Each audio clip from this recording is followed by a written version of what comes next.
Everybody has an opinion when it comes to sports. Whether you're a professional or someone that has never even kicked, bowled, or dunked a crown cork in your life, as long as you're a sports fan, you'll have something to say. And that's what Sports Tugs is all about, going beyond the scores and stat sheets reported on the news to air the deeper issues, the stuff that everybody has something to say about. The professionals do their talking out on the fields and courts, but Sports Tugs is all about the fans. And here we get to do all our talking. We'll do our best to provide the food for thought and depend on you to let us know what the word is out there. As we Trini say, where's the word? All we ask is that you keep your contributions relatively civil and that you try your best to address people's opinions and not their personalities. Welcome to Sports Talks.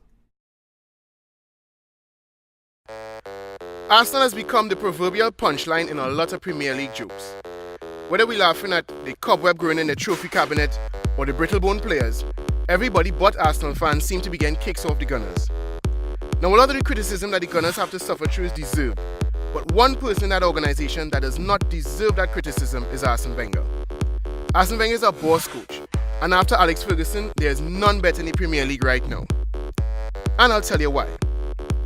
There's no other coach in the league right now that I think can or has proven that they can do what Arsene Wenger has done with the players he's had to manage. Other than Fergie, of course. Now, a lot is made about the trophy drought. But would Mancini have won with any of those squads? He has almost $500 million player salaries and scraping to win the league on goal difference. Forget 7 years, he might have gone trophyless for half a century with the squads Wenger's had to coach.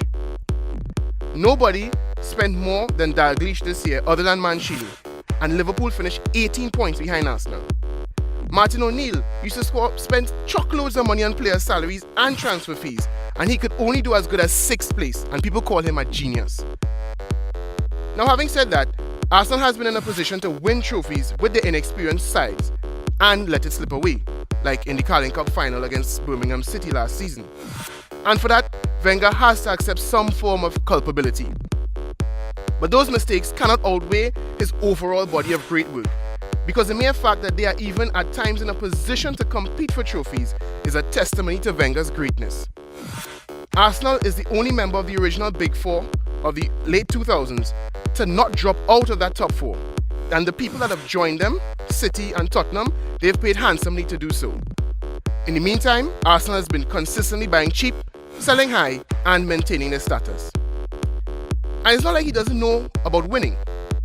He's the only coach to go unbeaten in a 38-game Premier League season.